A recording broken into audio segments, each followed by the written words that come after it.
Bapa, kau mendengar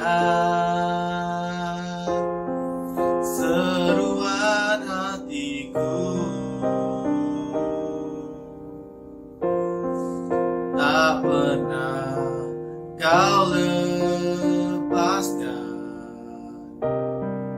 dari kasih-Mu.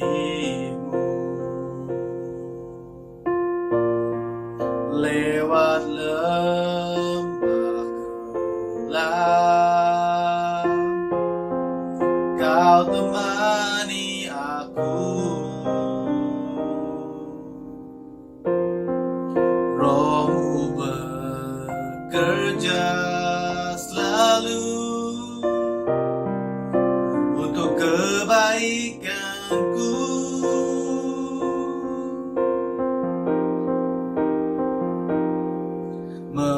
Mengalir kuasa dari tempat maha tinggi, Bapa kekal mulia, kau hadir di sini, memulihkan hati, menyembuhkan yang terluka. Ku kan tenang bersama-Mu, Bapa.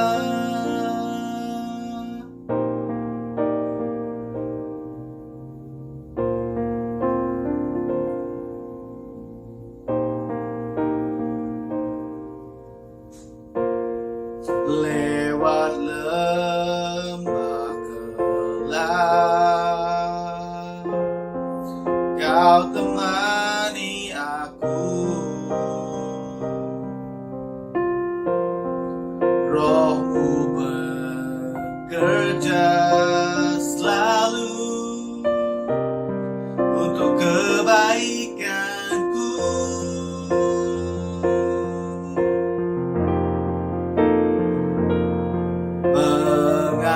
Mengalir kuasa dari tempat maha tinggi, Bapa kekal mulia, kau hadir di sini, memulihkan hati, menyembuhkan yang terluka. Ku kan tenang bersama-Mu, Bapa.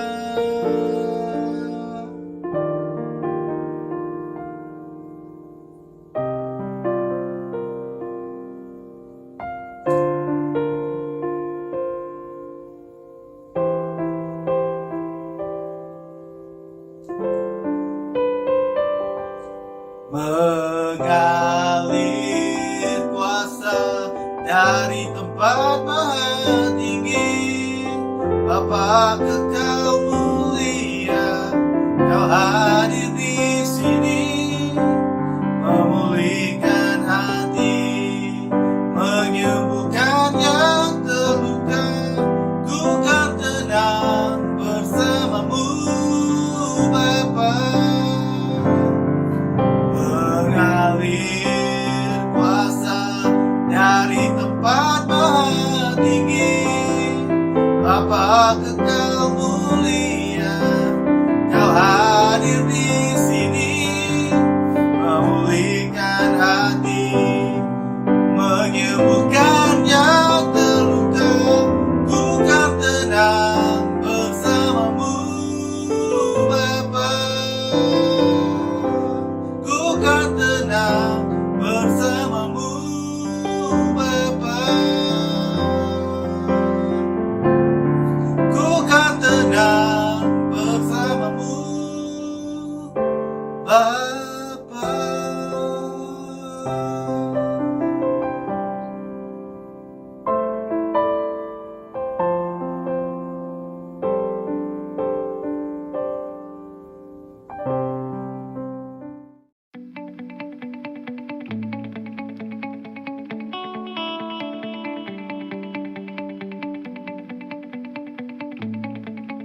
Shalom semua.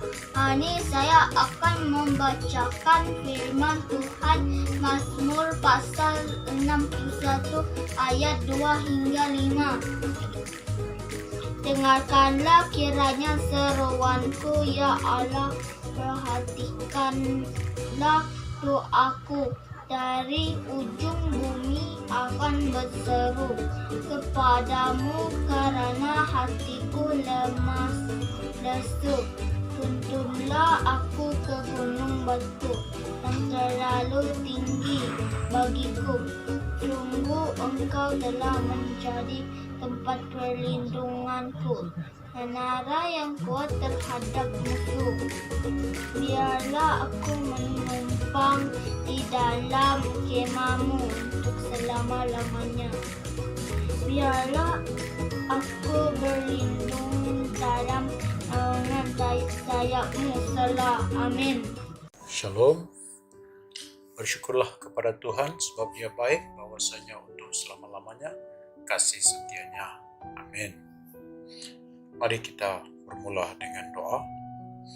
Bapa kami yang ada di surga, dikuduskanlah namamu, datanglah kerajaanmu, jadilah kehendakmu di bumi seperti di surga.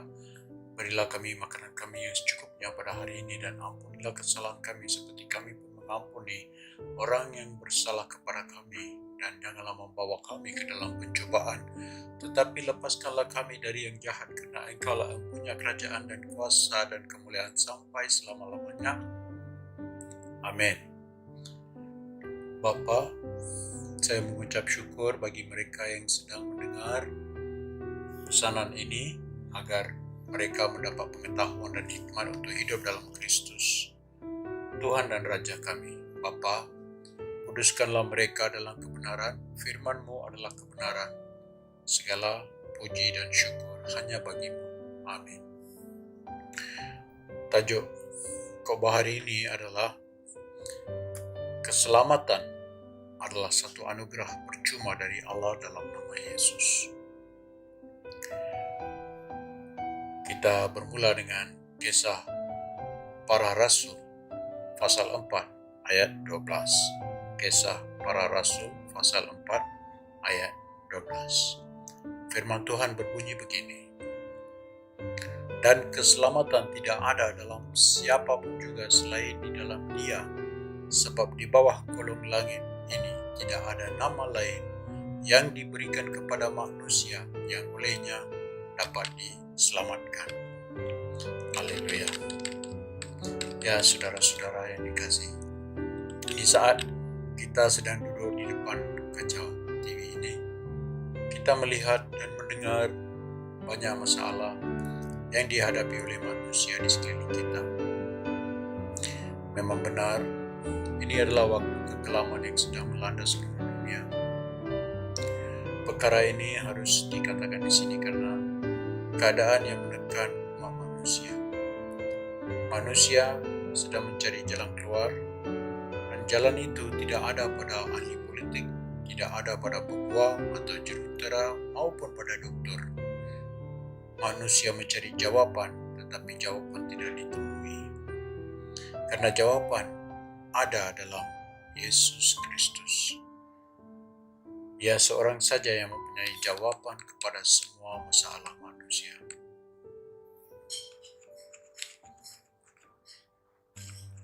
Pertama, keselamatan adalah pemberian kasih karunia dari Allah yang boleh diterima oleh iman sahaja. Efesus 2 ayat 8 dan 9. Sebab karena kasih karunia kamu diselamatkan oleh iman, itu bukan hasil usahamu, tetapi pemberian Allah. Itu bukan hasil pekerjaanmu. Jangan ada orang yang memegahkan diri. Apakah yang dimaksudkan dengan keselamatan? Pertama, keselamatan atau diselamatkan bermaksud suasana dilindungi atau diselamatkan dari bahaya. Ini adalah pandangan yang kita dapat dari Alkitab. Pada umumnya, jiwa manusia dibebaskan dari kutukan dosa. Perkara ini mustahil untuk manusia dihubungkan kembali kepada Allah sewaktu masih di bumi, supaya janji Allah untuk beroleh hidup kekal setelah meninggal dunia akan menjadi kenyataan. Yang kedua, bagi mereka yang percaya kepada Yesus, kasih karunia Allah akan memimpin mereka hidup rukun sebagai orang Kristen. Yang ketiga, tujuan utama keselamatan dari dosa adalah matlamat utama dalam Yesus hidup, mati, dan dibangkitkan. Sebab itulah keselamatan adalah satu anugerah, kasih karunia dari Allah dan diberi percuma. Keempat, dan apabila seseorang menerima anugerah ini, dia dibungkusi oleh kebenaran Yesus Kristus yang tidak mengenal dosa, diberi untuk kita semua supaya didamaikan dengan Allah. Hanya di dalam Allah Yesus kita dibenarkan oleh Allah yang telah memanggil kita keluar dari kegelapan dan masuk ke dalam cahaya Kristus yang gemilang. Sungguh luar biasa, kan? Karena tiada manusia yang berdosa yang boleh masuk ke dalam cahaya kemuliaan Allah ini. Menakjubkan karya Allah bagi semua manusia yang dikasihinya. Amin. Yang kelima, kita diselamatkan untuk menyembah Tuhan Allah, suatu umat pilihannya sendiri. Firman Tuhan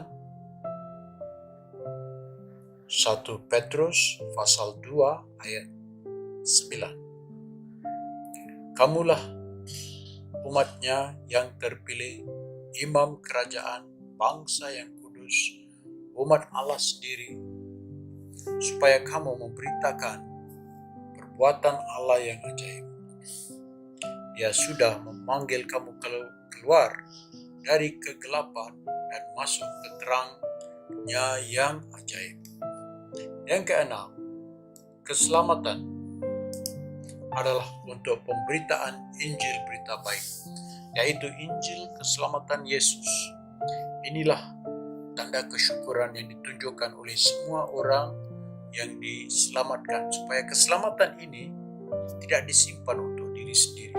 Yang ketujuh, keselamatan diberi untuk hidup yang kekal setelah tamat penghijrahan kita di atas bumi. Jadi inilah 7 perkara yang dimaksudkan tentang keselamatan. Hari ini satu perkara yang sangat menakutkan kita ialah social media. Platform ini digunakan oleh semua orang dan ramai yang menyumbang idea-idea dan pendapat-pendapat mereka. Ada juga yang membuat jenaka, membuat lawak dan menunjukkan aksi-aksi yang hebat yang belum pernah kita lihat, ya. Semuanya yang aneh, semuanya yang luar biasa mereka lakukan. Hidangan ini walaupun memberi kelegaan sementara, hakikatnya masalah yang dihadapi manusia masih belum diselesaikan. Tiada jawaban, tetapi hanya berputar-putar dan mengelirukan fikiran manusia. Semua hukum yang ada juga tidak memadai karena masalah yang dihadapi manusia masih tidak terjawab. Alkitab mengatakan bahwa tidak ada seorang pun yang dibenarkan oleh karena melakukan kemutaran, karena ia akan menyebabkan kemunafikan. Ada suatu ketika di masa remaja saya dulu, pada masa itu saya mau mencari kekayaan dan kemasyhuran seperti semua orang juga, ya. Tetapi Tuhan telah masuk ke dalam hidup saya. Setelah dibaptis, saya tidak tahu mau buat apa. Saya keliru dengan semua yang sedang berlaku di keliling saya. Semua yang mau saya mengikuti mereka, sehingga saya tidak tentu arah. Saya tidak pasti lagi. Selepas beberapa lama kemudian, saya mengikuti arahan pendeta saya dalam mengikuti kelas rohani dan mendapat lebih pengetahuan tentang Tuhan Yesus. Apabila saya sadar, selepas beberapa tahun kemudian, kalau Tuhan tidak datang menyelamatkan saya sudah hanyut dalam lautan dosa. Saya bersyukur kepada Tuhan, karena walaupun saya tidak melakukan apa-apa untuk dianugerahkan keselamatan ini, tiada yang baik dalam diri saya, tetapi Tuhan berkenan untuk menyelamatkan saya. Ini yang menjadi pandangan setiap individu yang diselamatkan Tuhan, karena Tuhan itu baik. Ya saudara-saudara, kita ada Tuhan yang mengenal kita. Tuhan yang mencari mereka yang sesat dan hilang dalam dunia. Yesus, Gembala yang baik, yang mengasihi domba-dombanya, selalu mendampingi mereka yang mengasihinya. Ialah Tuhanku Yesus. Sangat kotor kehidupanku, saudara-saudara. Yesus mengangkat aku keluar dari lumpur dosa yang melekat pada saya, mencuci saya dengan darahnya yang kudus. Sungguh, tiada siapa dapat melakukannya, karena ia dilakukan dalam kasih, yaitu kasih surgawi. Ada seorang hamba Tuhan. Beliau berada di dalam sebuah kedai, dan tiba-tiba ia mendengar suatu bunyi yang kuat seperti barangan kaca, dan ia pun keluar dari kedai itu dan melihat beberapa orang berkerumun di depan kedai sebelah. Dia pun mendekati mereka dan melihat seorang wanita sedang berlutut di tempat pecahan kaca. Ya, barangan kaca itu sudah jatuh ke lantai dan pecah. Perkara ini, pada waktu semua orang sedang melihat wanita ini sedang berlutut di tempat pecahan kaca itu yang jatuh ke lantai, ia melihat semua orang hanya melihat sahaja. Ya, mereka mengata-ngata tentang wanita itu. Wanita itu juga merasa malu dan mengutip kaca dari lantai. Hamba Tuhan ini yang juga berdiri di situ, yang sedang menyaksikan perkara ini, beliau juga berlutut untuk menolong wanita itu dan mengutip semua pecahan kaca itu. Kemudian datanglah manajer dan dia pun berlutut sebelah wanita itu. Dan manajer itu mengatakan kepadanya, "Tidak mengapa, Bu, semuanya beres." Tetapi kata wanita itu, "Saya rasa malu dan mesti membayar untuk kerosakan ini." Tetapi manajer itu mengatakan, "Ibu tak perlu bayar karena insurance sudah bayar." Oleh itu, apa yang sudah pecah ini semuanya sudah dibayar. Ibu tidak perlu bayar apa-apa, ya, karena bayarannya sudah selesai. Jadi saudara-saudara, gambaran inilah yang dilakukan Yesus, yaitu menghapuskan surat hutang, yaitu kita telah berhutang sebab kita telah melanggar hukum-hukumnya. Dalam hutang itu tercatat semua hukum yang telah gagal kita lakukan. Tetapi Yesus telah mengambil hutang itu dan memakukannya pada kayu salib. Haleluya. Apa yang tidak boleh dilakukan oleh sesiapa pun telah dilakukan oleh Yesus. Yesus menghapuskan surat hutang kita dan mengampuni segala pelanggaran kita. Dia mati di atas kayu salib, dia dibangkitkan. Sebab itu Yesus dikenali sebagai Sang Juru Selamat. Begitu besar kasih Allah akan dunia ini, sehingga ia telah memberikan anaknya yang tunggal, supaya setiap orang yang percaya kepadanya tidak binasa, melainkan beroleh hidup kekal. Pada suatu ketika dulu, ada seorang gadis yang dicabuli kehormatannya. Ia tidak dapat memberitahu kepada sesiapa pun karena takut pada masyarakat yang akan meminggir dia dan akan menjatuhkan hukuman. Mereka akan memulaukan dia. Dalam keadaan ini, gadis ini tidak tentram kehidupan. Kehidupannya menjadi gelap. Dia menjadi buah mulut orang.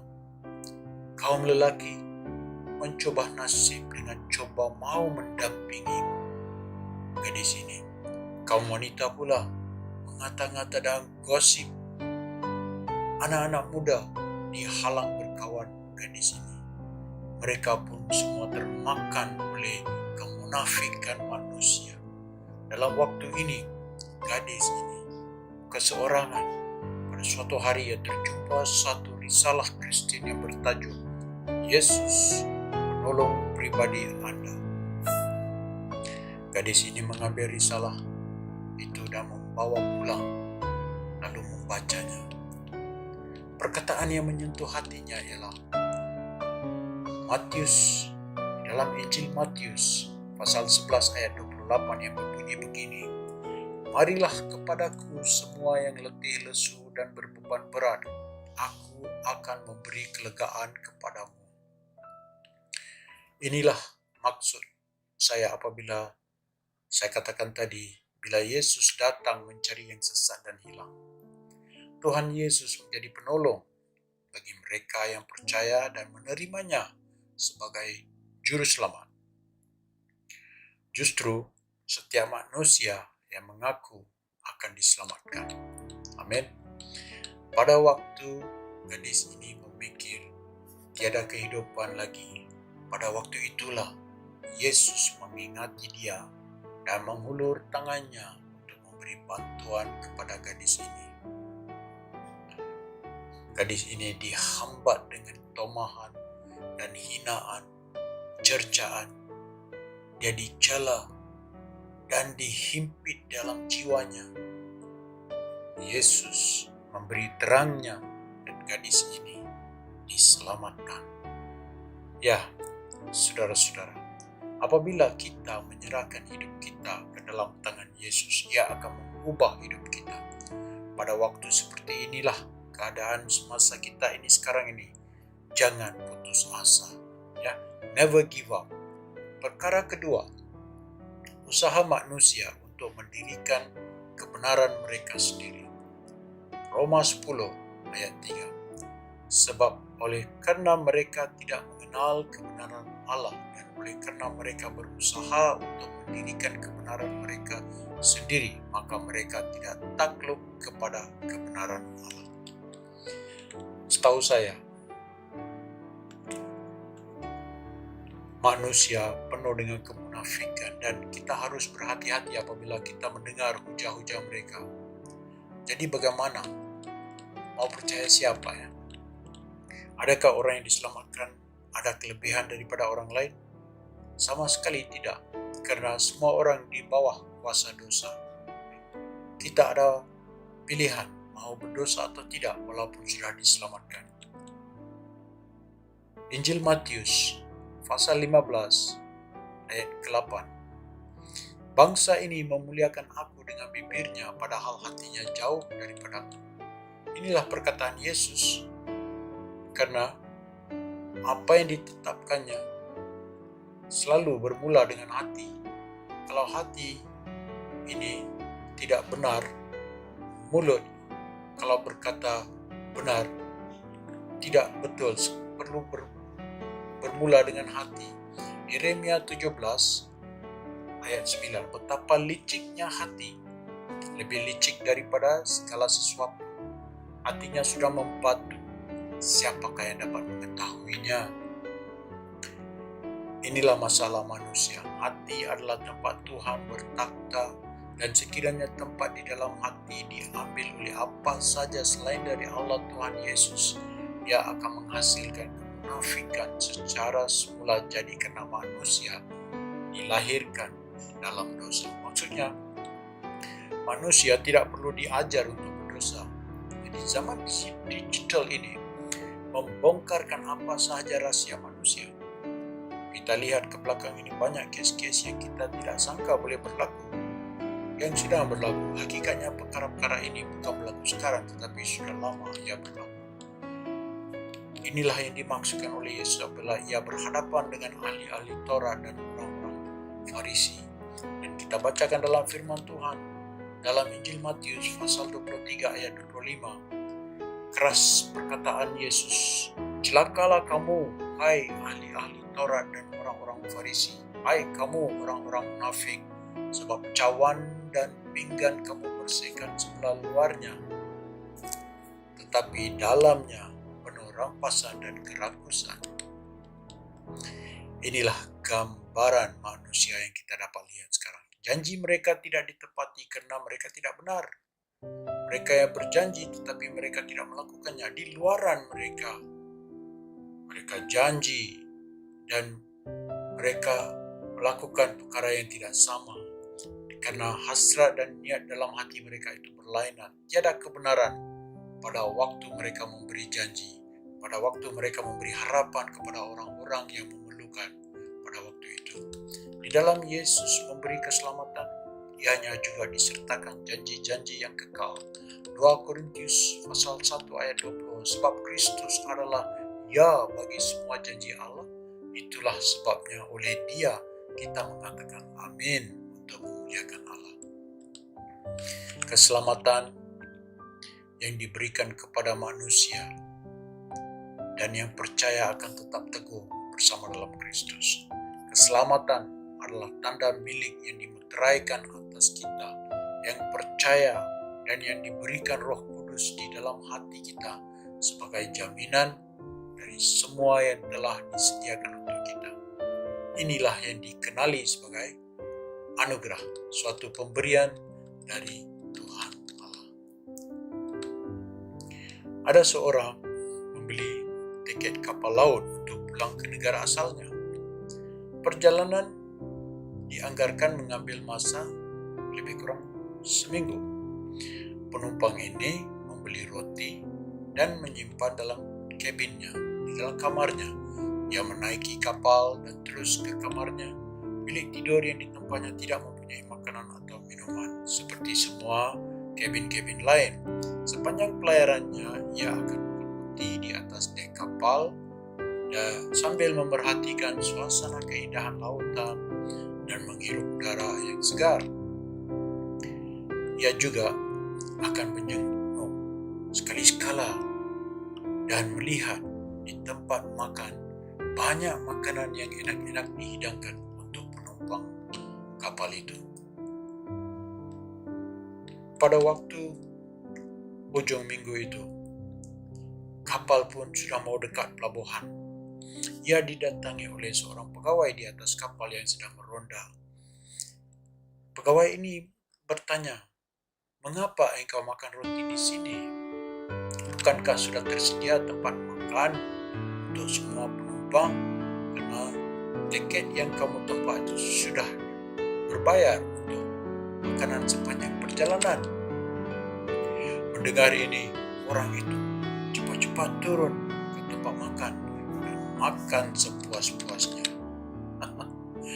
Mazmur 27 ayat 1, Raja Daud bermazmur, "Tuhan adalah terangku dan keselamatanku.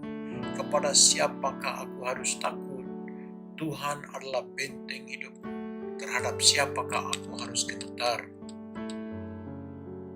Takut kepada Tuhan sudah mencukupi. Tidak perlu takut kepada sesiapapun karena kita berjalan dalam terang. Tuhan menjadi benteng kita karena keselamatan yang telah diberikan dalam janjinya. Ya, saudara-saudara yang dikasihi Tuhan, inilah gambaran kebanyakan orang yang diselamatkan Tuhan Yesus. Mereka tidak sadar bahwa segala yang dijanjikan dalam Alkitab adalah bagi mereka dan bagi mereka yang menerima keselamatan, bagi mereka yang percaya. Hari ini dengan masalah yang dihadapi dunia ini dan orang yang percaya senang gugat dalam kepercayaan mereka karena hari-hari yang kita alami adalah jahat. Kalau begitu bagaimana? Bolehkah kita melepasi semua ini. Mereka tidak sadar, saudara-saudara, apa yang telah dijanjikan Tuhan adalah untuk dinikmati sepanjang hidup kita di atas bumi. Maka janjinya itu semuanya akan kesampaian bila kita percaya dengan segenap hati kita atas keselamatan yang Tuhan berikan itu. Yakobus pasal 2 ayat 5, dengarkanlah hai saudara yang kukasihi, bukankah Allah memilih orang-orang yang dianggap miskin oleh dunia ini untuk menjadi kaya dalam iman dan menjadi ahli waris kerajaan yang telah dijanjikan kepada barang siapa yang mengasihinya. Oleh itu, saudara-saudara, dengan jalan ini Dia telah menganugerahkan kepada kita janji-janji yang berharga dan yang sangat besar, supaya di dalam Dia kita boleh mengambil bahagian dalam kudrat ilahi dan luput dari hawa nafsu yang membinasakan dunia. Sehingga sekarang Tuhan tidak pernah lalai menepati janjinya. Apa yang perlu kita lakukan ialah bertobat dan berbalik kepada Tuhan supaya tiada yang binasa, karena itu adalah kehendaknya. Tiada siapa harus binasa. 1 Yohanes pasal 2 ayat 25, dan inilah janji yang telah dijanjikannya sendiri kepada kita, yaitu hidup yang kekal.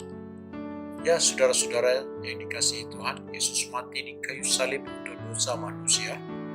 Darah yang dicurahkan adalah darah perjanjian yang ditetapkan Allah bagi kamu.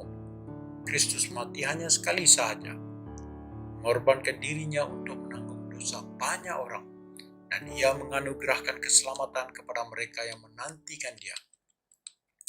Aplikasinya di sini ialah manusia tidak dapat selamatkan diri mereka, oleh itu hanya satu jalan saja manusia boleh diselamatkan, melalui Yesus Kristus. Dosa diampuni dan keselamatan diberikan kepada mereka yang mengaku dengan mulut mereka bahwa Yesus adalah Tuhan dan percaya dalam hati mereka bahwa Allah telah membangkitkan Dia dari antara orang mati, maka mereka akan diselamatkan. Ya.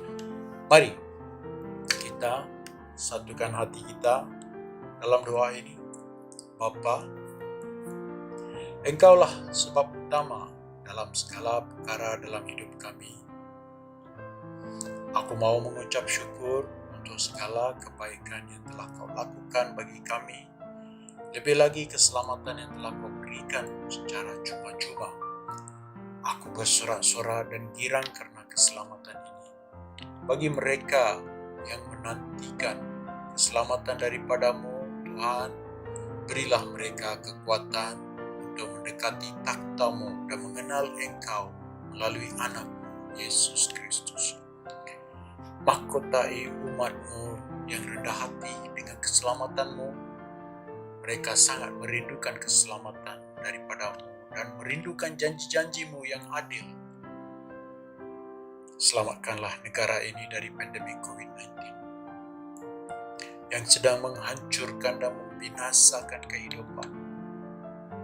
Bapa, kami berseru kepada-Mu, ya Tuhan, berilah kiranya keselamatan.